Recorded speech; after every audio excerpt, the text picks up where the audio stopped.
जी अस्सलाम वालेकुम कामरान मियाँ, कैसे हैं?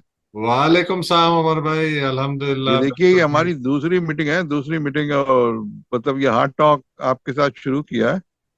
ये हार्ट टॉक का मकसद जो है, लोगों को अवेयरनेस क्रिएट करना है। ये सेल पिच नहीं है। मतलब लोगों को बताना है कि रियल एस्टेट के जो इश्यूज होते हैं ना, हर चीज एवरीथिंग इज नॉट 100% करेक्ट होती है। आपको इश्यूज के बारे में हम बताइए, मैं और कामरान मिल के। तो कामरान मियाँ, आज का टॉपिक क्या है?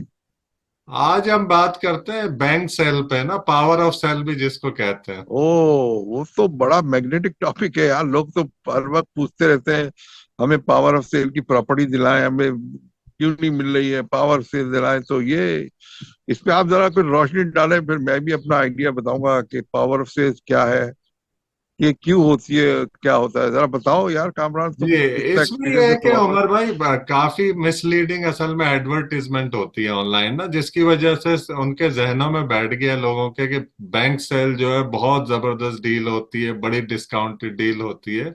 हालांकि इसमें बहुत बड़ा खतरा होता है अगर आपने ड्यू डिलीजेंस ना की हो ना।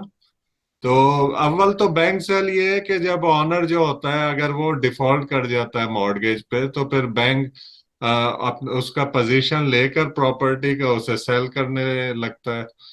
तो लेकिन इसमें मेन चीज ये होती है कि बैंक जो है कोई भी वारंटी और रिप्रेजेंटेशन नहीं देता है प्रॉपर्टी की, चाहे वो प्रॉपर्टी कंडीशन हो, चाहे जोनिंग हो, चाहे अप्लायंसेस की कंडीशन हो। मकसद वो कहता है ये प्रॉपर्टी सेल हो रही है एज इज और वेयर इज पर।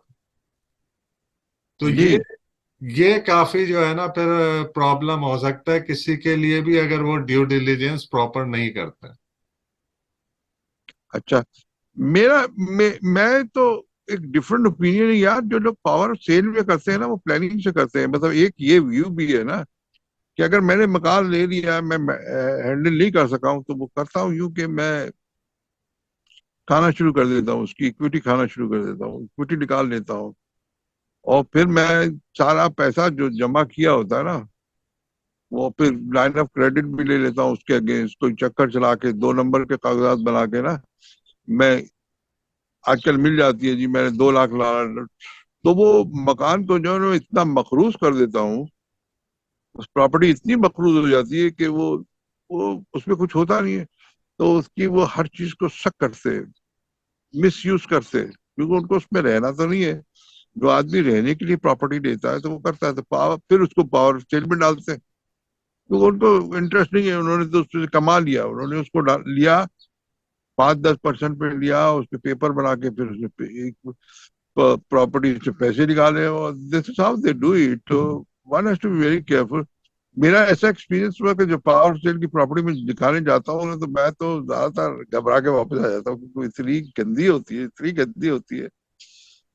फिर आपको खरीदते वक्त बड़ा एस्टिमेट करना पड़ता है। फर्स्ट कीजिए, जेन्युइन पावर सेल की प्रॉपर्टी है, आप ले भी लें, लेकिन आजकल की कॉस्ट ऑफ कंस्ट्रक्शन और रेनोवेशन देखें, तो वो बहुत बड़ी, आपको कैलकुलेशन करके उसमें उतरना। और चक्कर ये है कि पावर शेयर सो गेमिक के उसमें लोग बहुत उतर जाते हैं, और ओवर बीडिंग हो जाती है। और प्रॉपर्टी फर्ज करो कि 500,000 की वर्थ है, आप ओवर बीडिंग करके आप 600-700 तक की ले लेंगे, और उसमें काम है 2 लाख का। तो भाई वो ये एक जाल होता है, फंस जाते हैं लोग।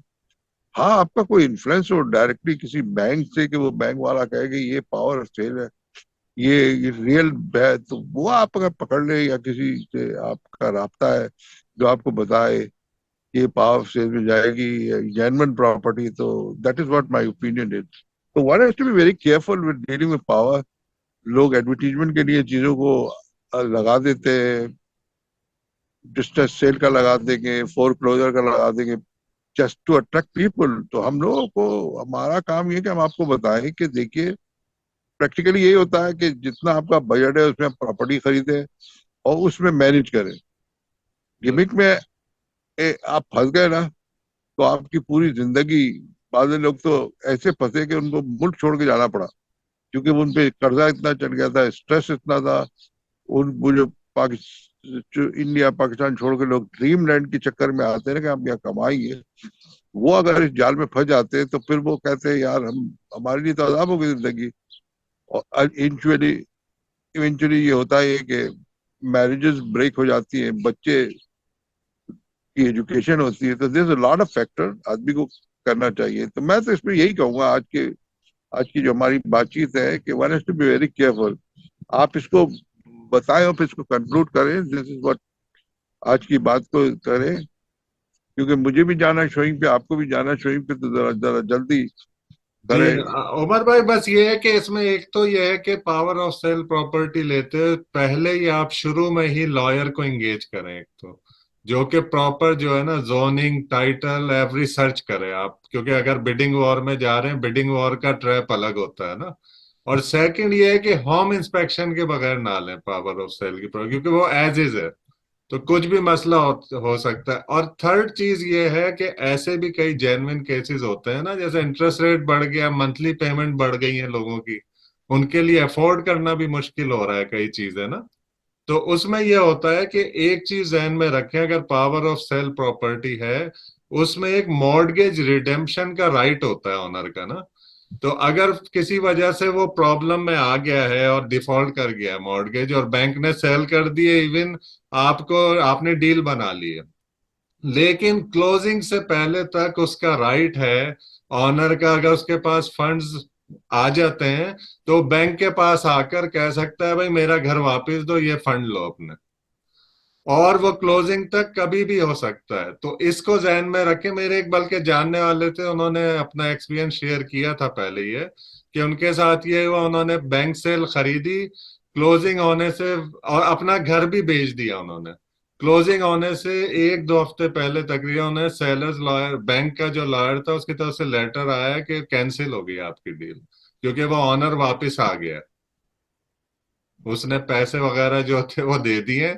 तो ये सब चीजें, मेरा मकसद है, देखनी पड़ती हैं, आप ड्यू डिलीजेंस अपनी ना छोड़ें। और बैंक जो है, ऐसा नहीं है जो मार्केटिंग होती है ना, जी डिस्काउंटेड प्रॉपर्टी, और ऐसे है कि मकसद फर्ज करें 9 लाख की हो तो आपको शायद 6 लाख में मिल जाएगी।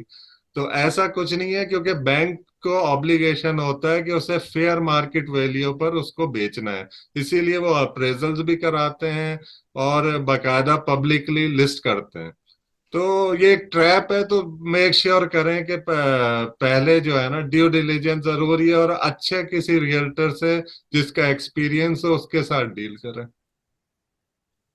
भाई आपने जो बात की है ना, ये बहुत ही प्यारी बात की, जो आपने बताया ना कि बैंक वाले आ सक बैंक के पास राइट है टू कम, वो जो सेलर है जिसकी प्रॉपर्टी है, he can come back and clear कर दे प्रॉपर्टी के। तो फिर वो लिटिगेशन में चला जाता है। आप तो बहुत ज्यादा, आपने फर्ज कीजिए, आपने पावर से 100,000 का आपने डिपॉजिट दे दिया, और फिर उसके बाद प्रॉब्लम खड़े हो जाते हैं, तो फिर आप देख लें, आपका अब होगा कि हमने तो उसको क्लोज करानी है, वो जो सेलर होगा मैं कहेगा मैंने नहीं क्लोज करने दूंगा तुम्हें, तो फिर आप वकील भी तैयार कर ले। बिल्कुल। तो बहुत इश्यूज हैं। आज तुमने बड़ी अच्छी रोशनी डाली इस बात के ऊपर, और मेरा ख्याल है हम क्लोजिंग की तरफ जाते हैं, इस ब्लॉग को खत्म करते हैं।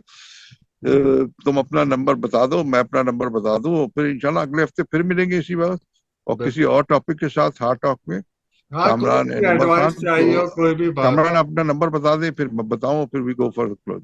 जी, कोई भी एडवाइस चाहिए हो या कोई भी बात डिस्कस करना हो चीज, तो मेरा नंबर है 4168250368। टैक्स कर सकते हैं या कॉल कर सकते हैं।